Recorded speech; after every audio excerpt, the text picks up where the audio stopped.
Hello bachcho. Let's read this given question. So the given question says that the radioactivity of an old sample of a liquid due to tritium half-life is 12.5 years was found to be only about 3% of that the measured in a recently purchased bottle marked 7 years old.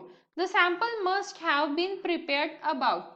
तो देखिए बच्चों question में हमें क्या find out करना है। Question में हमें सैंपल की टोटल एज फाइंड आउट करनी है। अब उसके लिए हमें क्या बताया जा रहा है कि जो हमारे पास सैंपल है उसकी हाफ लाइफ क्या दी हुई है 12.5 ईयर्स दी हुई है और बॉटल मतलब वो जो सैंपल जब हमने खरीदा तो वो ऑलरेडी 7 साल पुराना था और अभी उसमें कितना परसेंट बाकी है 3% बचा हुआ है। तो हमें टोटल एज पूछी हुई है उस सैंपल की।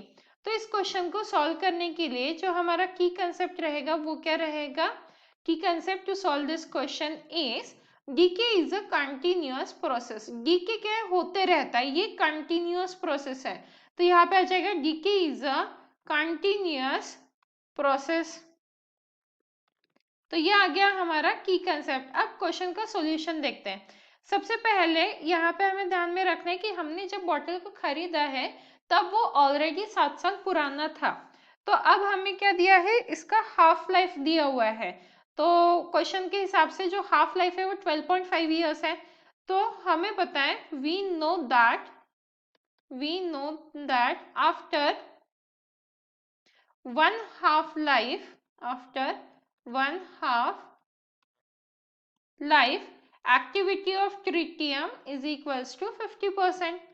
एक्टिविटी हाफ लाइफ मतलब क्या है 50% हो जाएगा। तो एक्टिविटी ऑफ ट्रिटियम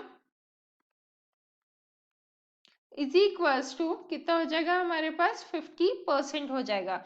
अब क्योंकि हमने बोला है कि decay is a continuous process, तो अगर हम 2 साल बाद देखें आफ्टर 2 हाफ नॉट 2 साल 2 हाफ लाइफ के बाद देखें, जैसे पहली हाफ लाइफ क्या है 12 जो 12.5 ईयर्स है उस तक वो हाफ लाइफ आएगी। नेक्स्ट हाफ लाइफ कब आएगी 12 + 12 24 और ये जो 5 है मतलब 25 ईयर्स बाद हाफ लाइफ आएगी। तो हम सेकेंड हाफ लाइफ में देख रहे हैं। आफ्टर सेकेंड हाफ लाइफ कितना परसेंट बच जाएगा 50 का भी आधा मतलब कितना हो जाएगा 25%। देन जब हम थर्ड हाफ लाइफ देखेंगे आफ्टर थर्ड हाफ लाइफ तो 50 का 25% का भी आधा कितना हो गया 12.5% हो गया। देन अगेन हम इसका आफ्टर फोर्थ हाफ लाइफ देखते हैं। आफ्टर फोर्थ हाफ लाइफ तो हमें 12.5% का भी आधा बचाव मिलेगा। तो ये क्या हो जाएगा 6.25%। फिर अगर हम और देखें after fifth of half life तो हमारे पास कितना सैंपल है अभी बचा हुआ कितना हो जाएगा 3.12%। मतलब हम इसे नियर अबाउट 3% के बराबर मान सकते हैं। मतलब क्योंकि क्वेश्चन में हमने ये सब प्रोसेस क्यों की, क्योंकि क्वेश्चन में बोला है कि 3% ही अभी बाकी है। तो कितने सालों बाद कितनी हाफ लाइफ के बाद 3% बचा, फिफ्थ ऑफ हाफ लाइफ के बाद 3% बचा। तो इसे अगर हम यूज करें टोटल एज कैलकुलेट करने में तो टोटल एज जैसा कि हमें क्वेश्चन में पूछा है तो टोटल एज कैलकुलेट कैसे करेंगे हम fifth into half life 50 into half life और प्लस हमें ये भी तो देखना होगा कि सैंपल ऑलरेडी 7 साल पुराना है। तो plus sample was already 7 years old।